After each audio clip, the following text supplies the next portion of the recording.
My name is Liza Wisner. I am a talent development expert, founder, and CEO of powerup.org. You can find me at powerup.org. Thank you. There's a new language that everyone needs to learn. We talk about learning French and Spanish and all these other languages. This is the number one language for this generation, I think.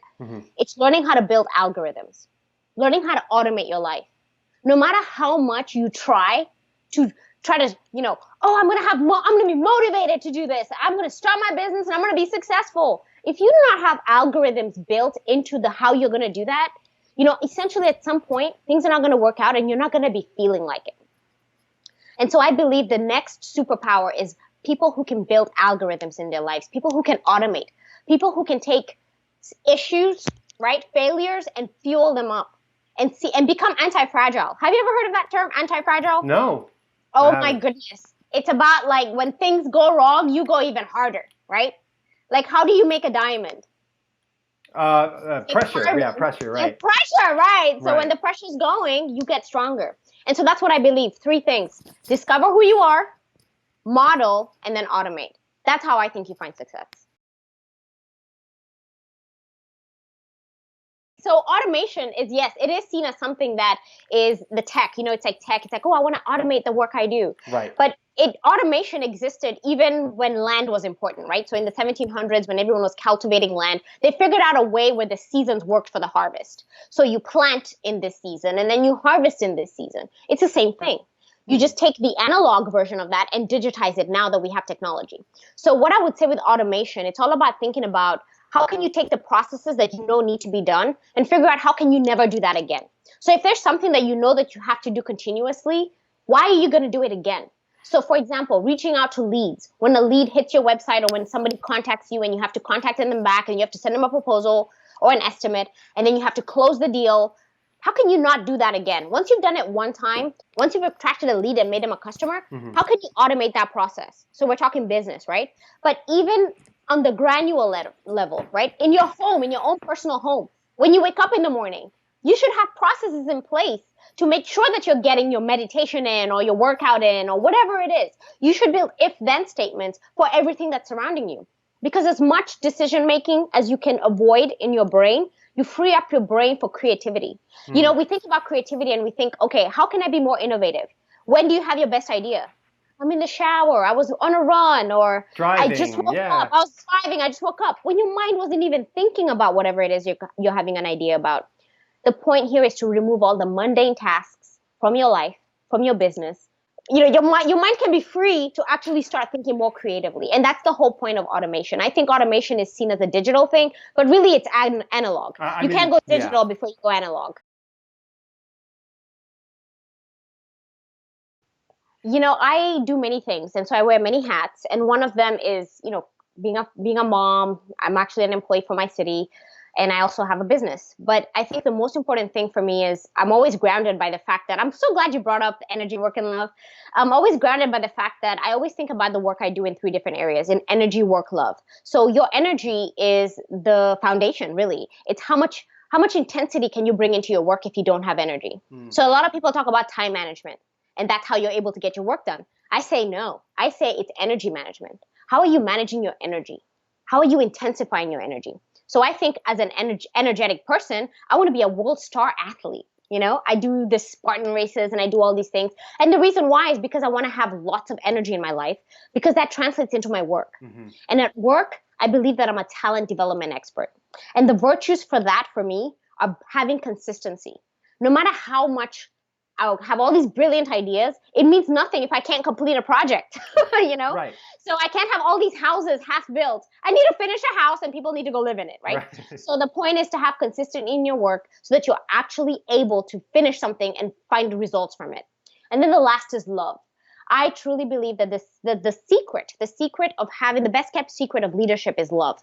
It's having love not only for the work you do, but the people that you choose to serve, the people that you choose to serve your gift with. But then also having love for the team that you get to do the work with. So whether it's your partners, I call them your spice, right? So I don't know if I told you this, Jason, but your society, your partners, your investors, your customers, and then your employees. do you have love for all those areas of your life? Do you power up your spice? You need to astonish your spice. And you need to make sure that they understand that I believe that I should be a legendary lover of beings, right? And with those three things, I feel like if I'm able to capitalize on all those three things, then I found success. You have to have confidence in who you are. And I think that is why the very first thing that I teach people anytime that I'm visiting is the talent code. You need to figure out what you stand for. Because very quickly you can find yourself in a situation where you feel like other people are better than you, but no one person is ever better than anyone else. We all have different strengths and we all have different qualities we bring to a situation. And so anytime you're in a situation where you feel like people are better than you, you know what? You need to figure out how you're better than them based on your own personal experiences. And so figure out your talent code from the beginning. Have a strong foundation for who you are. Because, oh my gosh, I'll never forget so many times on the show I felt like, what am I doing here, you know? Right. And and then I realized after the second episode, like, what? You know what? I got this. Who are these people? Just because they run multi-million-dollar deals doesn't mean anything, you know? I can still do this and I can still make it happen. So one of the things that really challenges me sometimes when I'm visiting with people is the lead versus lag measures. Have you ever heard about that? Lead versus lag?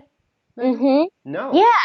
So, you know, sometimes we measure our success by, oh, how many likes did I get on YouTube? Or how many likes did I get on my Facebook? Or how many customers came through the door? And you know, we measure success by outward output. And if we don't get that success, we immediately translate that to we're not successful.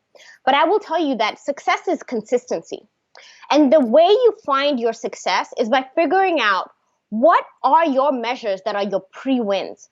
Before the world actually sees the work you're doing, what can you do so that you're consistent in your work?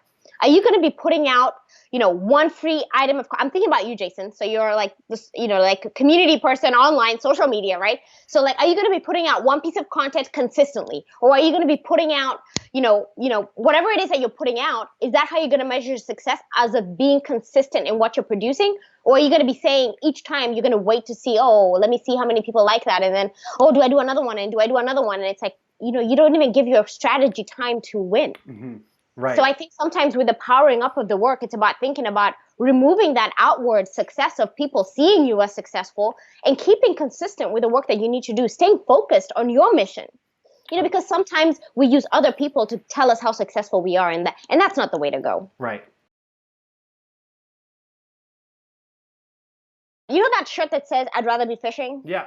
It needs to be like, I'd rather be at work. If somebody would just let me have a full day to just work on whatever I want to work on, then that's exactly what a perfect day looks like. As much as you would like to find work that you're passionate about, you're always going to find areas of that work that you're not interested in doing. So I am a keynote speaker. I love public speaking and I love sharing my message. But there's parts of that business that I don't like. I don't like the administrative part where I have to send invoices and I have to negotiate and I have to book my travel and I have to do all those things. You know, I have to order the workbooks that I do through Office Depot. You know, there's so many things that I don't like doing, but those things have to be done for me to get on the stage and give my talks, which I love doing. Right. And so the point of powering up your work is for you to be able to think about what are the aspects of your life right now that you love doing and how can you fit that into something that makes you money. Right. So you just kind of pick and choose what you like about your job, and that's how you power up. You find the things you like, and you latch onto those, and you make your dream job where you're at. You know, sometimes it's hard to move from job to job. You know, it's like, oh, I want my dream job, and you know, it's gonna come, and I'm gonna get it, or I'm gonna get my business, and it's gonna be successful, and it doesn't happen like that. So the point here is to find the pieces of the work that you like doing and focus on those.